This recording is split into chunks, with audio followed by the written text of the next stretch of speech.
శ్రీ గురుభ్యో నమః. యోగము భారతీయత. ఇది మాస్టారి ప్రసంగ గ్రంథము. ఈ గ్రంథములోని అంశాలను చెప్పుకుంటూ ఉన్నాము. మాస్టారు చెబుతూ ఉన్నారు, మన విద్యా విధానం గురించి మాట్లాడుతూ ఉన్నారండి. ఏదో కొన్ని మంచి చక్కని విద్యాలయాలు ఉన్నవి. రామకృష్ణ మిషన్ స్కూల్స్లో చదువుకున్న వాళ్లకు తెలుస్తుంది. ఏమండి, అలాగే స్వామి చిన్మయానంద పెట్టిన విద్యాలయాలు ఉన్నవి. వాట్లలో చదువుకున్న వాళ్లకు తెలుస్తుంది. ఇలాగా ప్రాచీన భారతీయ సంప్రదాయమునకు సంబంధించిన విద్యాలయాలలో చదివిన వాళ్లకు ఇవి తెలుస్తాయి. భారతీయ మహానుభావులు అంటే ఎవరు, గాంధీ గారంటే ఎవరు తెలుస్తుంది. ఇక్కడ భారతదేశంలో ఉన్న విద్యార్థులలో గాంధీ గారు ఏమి చేశారు, ఏమి బోధించారు, ఏమి ఉపదేశము చేశారు అని అడిగితే చాలామంది చెప్పలేరు. ఒక విషయము చెబుతాను. ఫ్రాన్స్లో ఉపన్యాసము ఇవ్వటానికి మొట్టమొదటిగా 1972లో నేను వెళ్ళినప్పుడు నన్ను ఒక చోటికి తీసుకొని వెళ్ళారు. అది ఒక దేవాలయము. అక్కడికి వెళ్ళి చూస్తే దేవాలయమునకు పైన దేవుని 10వ అవతారము అని ఆర్చి మీద వ్రాసి ఉన్నది. దేవునకు 10వ అవతారము ఏమిటి? 9 అవతారాలేగా ఇప్పటికీ. కల్కి అవతారము రాబోతుందని మనము చెప్పుకుంటున్నాము. ఏమిటి ఇది అని లోపలికి వెళితే మహాత్మా గాంధీ గారి చలువరాతి విగ్రహము, పెద్ద విగ్రహము అక్కడ స్థాపించి ప్రతిష్ఠ చేయబడినది.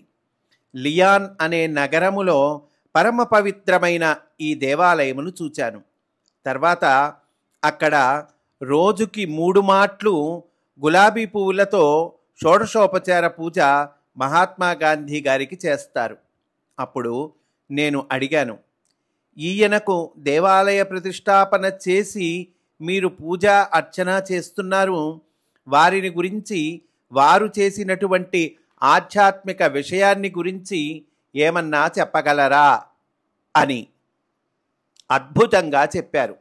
మన భారతీయులలో ఎవరిని కదిలించినా, ఆ కదిలించి అడిగిన గాంధీ గారంటే ఒక కాంగ్రెసు ఉద్యమము తప్ప ఇంకేమీ తెలిసిన వాళ్ళు చాలా తక్కువ మంది. గాంధీ గారు చేసిన భగవద్గీత ప్రబోధము కానీ, రామనామ ప్రబోధము కానీ, ఆయన చేసిన ఆత్మదర్శనము కానీ, ఆయన ఎలా జగద్గురువుగా చాలామందికి ఆధ్యాత్మికంగా కనువిప్పార చేశారో తెలిసినటువంటి భారతీయులు చాలా తక్కువ. మరి వాళ్లకు తెలిసిన మాత్రమైనా మనకు తెలిసి ఉండాలి. ఎందుకంటే తెలియటానికి అవకాశము లేదంటే ఇందాక నేను చెప్పిందే కారణము. అంటే ఇది లేకుండా విద్యాభ్యాసము చేయించటానికి అమెరికా తాలూకు, రష్యా తాలూకు విద్యను ఇక్కడ రుద్దటానికి మాత్రమే విద్యాలయాలు ప్రయత్నము చేస్తున్నాయి. అది మంచిదే, కానీ ఇది నేర్చుకొని అది నేర్చుకోవాలి అంటే ముందు భారతీయ విద్య, సనాతన ధర్మం ఇవి నేర్చుకోవాలండి. మన పెద్దలు ఎవరు, మహానుభావులు ఎవరు, గాంధీ గారు లాంటి వాళ్ళు ఎలా జీవించారు, ముందు ఇది నేర్చుకోవాలి. ఆ తర్వాత అదిగో రష్యా విద్యో, అమెరికా విద్యో అవి నేర్చుకోవాలి. ఏదీని నిషేధించకూడదు, కానీ ఇక్కడిది అందకుండా చేసి అక్కడిది అందించటానికి చేసే ప్రయత్నములో ఉన్న విద్యాలయాల విషయములో మాత్రము మనము జాగ్రత్తగా కొంచెము గమనించుకొని వెళుతూ ఉండాలి. అందుకని పెద్దలు ఇప్పుడు ఏమి చేస్తున్నారంటే చాలా మంచి విద్యాలయాలు, సంప్రదాయ సిద్ధమైన విద్యాలయాలు స్థాపిస్తున్నారు. మన బిడ్డలను, మనుమలను ఆ సంప్రదాయ సిద్ధమైన విద్యాలయాలలో చేర్చి చదివించే ప్రయత్నము కూడా మనము చేయాలి. కనుక ఈ పాశ్చాత్య దేశాలలో జరుగుతున్న భారతీయ ఆధ్యాత్మిక ప్రబోధమును గురించి మనము ఒక విధంగా శ్రద్ధ వహించాల్సి ఉంటుంది. సామాన్యముగా ఈ పాశ్చాత్య దేశములలో ఈ ఆధ్యాత్మికతను అభ్యసించిన వాళ్ళలో ఉపనిషత్తులు ఎరుగని వాళ్ళు లేరు, భగవద్గీత తెలియని వాళ్ళు లేరు, కర్మ సిద్ధాంతాన్ని గురించి వివరించటము చేతగాని వాళ్ళంటూ లేరు. ఆ దేశములలో తెల్ల దేశాల్లో ఇప్పుడు పునర్జన్మ సిద్ధాంతము గురించి చక్కగా వివరించి చెప్పలేని వాళ్ళంటూ లేరు. మనకు భారతదేశంలో అక్కడక్కడ కర్మ సిద్ధాంతము, పునర్జన్మ సిద్ధాంతమును నమ్మని పిచ్చివాళ్ళు కూడా కనిపిస్తారు. కానీ ఆ దేశాలలో నమ్మిన వాళ్ళ దగ్గరకు వెళ్ళి మనము చూసినట్లయితే వాళ్లకు తెలిసినంత క్షుణ్ణంగా శాస్త్రీయంగా మన వాళ్లకు కూడా చాలామందికి చక్కటి పద్ధతిలో తెలియదు. అనగా ఆ బృందంలోనికి మనము ఎప్పుడైనా వెళ్ళి ఏదైనా కనుక ఈ విద్యలను గురించి మాట్లాడుటకు ప్రయత్నము చేస్తే మన దగ్గర సమగ్రముగా సమాచారము ఉంటే తప్ప లేకపోతే వాళ్లకు దొరికిపోతాము. అంత బాగా చదువుకున్నారు వాళ్ళు. ముఖ్యంగా బుద్ధుడు ఏమి చెప్పాడు, బౌద్ధ సూత్రములు ఎలా ఉన్నాయి, పతంజలి ఏమి చెప్పారు, అష్టాంగయోగము అనగా ఏమి వాళ్లకు బాగుగా తెలుసు. అష్టాంగములు ఎన్ని అండి? 8. 8 అంగములు ఏమిటి ఉంటాయి? యమము, నియమము, ఆసనము, ప్రాణాయామము, ప్రత్యాహారము, ధారణ, ధ్యానము, సమాధి. ఈ 8 అంగములు వీట్లను ఎలా అభ్యాసము చేస్తారు? ఒక్కొక్క అంగము యొక్క లక్షణము ఏమిటి? ఇవి క్షుణ్ణంగా మన పిల్లలకు మనము చెప్పగలిగి ఉండాలి. ఇవి అన్నీ అందరూ అభ్యాసము చేయలేకపోయినా కొంతవరకైనా శాంతి, దాంతి, శుచి, ఇంద్రియ నిగ్రహము, మనోనిగ్రహము ఇంతవరకు అభ్యాసము చేయాలి. ప్రతి ఒక్కడూ కూడా, అంటే మీ కుటుంబాల్లో తయారైన వారు ఎలా అయితే తెల్లవారేటప్పటికీ స్నానము మొదలైనవి చేస్తూ ఉన్నారో అది కనీసము పిల్లలు తప్పకుండా చేసేటట్లుగా చెయ్యాలి. అంటే ప్రొద్దున లేచి స్నానము చేయకుండా పిల్లవాడు వార్తాపత్రిక చదివే అలవాటు కానియ్యకుండా మీరు చూసుకోవాలి. స్నానము చేయకుండా పాఠ్యపుస్తకము చదువుకుంటాము, లేకపోతే స్నానము చేయకుండా మంచి గుడ్డలు వేసుకొని బడికి పోవటము, ఇలాంటివి లేకుండా చూడాలి. ఒక్క మాట మొదలు పెట్టేస్తే తరము మారిపోతుంది.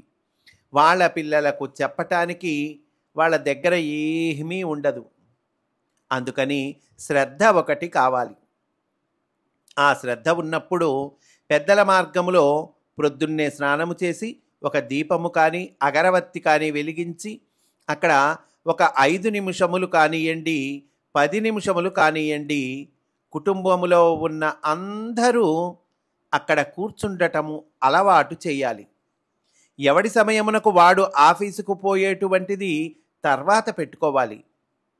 కానీ అంతకుముందు ఒక సమయమున ఇంట్లో ఉన్నవాళ్ళు నలుగురు, అన్ని వయస్సులలో ఉన్నవాళ్ళు, అన్ని తరాల్లో ఉన్నవాళ్ళు ఒక్క 5 నిమిషాలో 10 నిమిషాలో పావుగంటో ఒక చోట కూర్చోవాలి. పూజ అర్చన ఇంట్లో జరిగే చోట్లలో కూడా ఎవడి సమయములలో వాడు ధ్యానము చేసుకొని వెళ్ళిపోవడము ఉన్న ఇంట్లో రాణింపు ఉండదు. ఎక్కువసేపు ఎక్కువ కాలము జరగదు. ఒక తరములో ఆగిపోతుంది. అంటే ఎవడి సమయంలో వాడు వెళ్ళి పూజ చేసుకోవటం కాదండి. అంటే అందరూ క్రమశిక్షణ పొందిన వాళ్లే. ఎవడికి వాడు జపము చేసుకుని వాడి సమయమునకు వాడు వెళ్ళిపోతాడనుకోండి, తర్వాత తరములో ఆ పద్ధతి ఉండదు.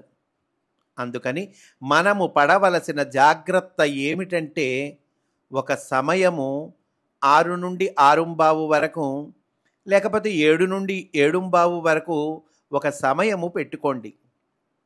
ఆ సమయము అయ్యేటప్పటికి 5 నిమిషముల ముందు అందరూ సిద్ధంగా ఉండండి. తాత దగ్గర నుండి మనుమడు దాకా ఆ సమయంలో అక్కడే కూర్చోవాలి.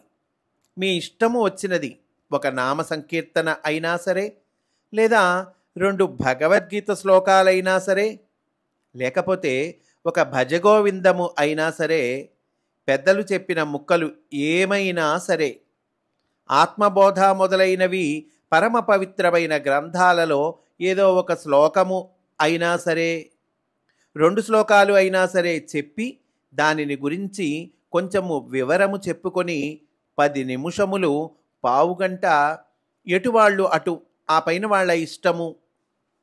ఆఫీస్కు వెళ్ళేవాళ్ళు ఆఫీస్కు వెళ్ళవచ్చు, వ్యాపారమునకు వెళ్ళేవాళ్ళు వ్యాపారమునకు వెళ్ళవచ్చు, టూరుకు వెళ్ళేవాళ్ళు టూర్లకు వెళ్ళవచ్చు. మళ్ళీ ఆ సమయము అయ్యేటప్పటికీ అక్కడ కూర్చునేటట్లుగా ఏర్పాటు చేయాలి. చేసేటప్పటికీ ఏమి అవుతుంది? తరతరాలుగా బ్రహ్మ విద్య నిలబడుతుంది. బ్రహ్మ విద్య అంటే ఏమిటి? ఇహము పరము సమన్వయము చేసుకొని వెళ్ళేటువంటి విద్య. ఏంటండి బ్రహ్మ విద్య అంటే? ఈ వాక్యం మళ్ళీ చెప్పుకుందామండి.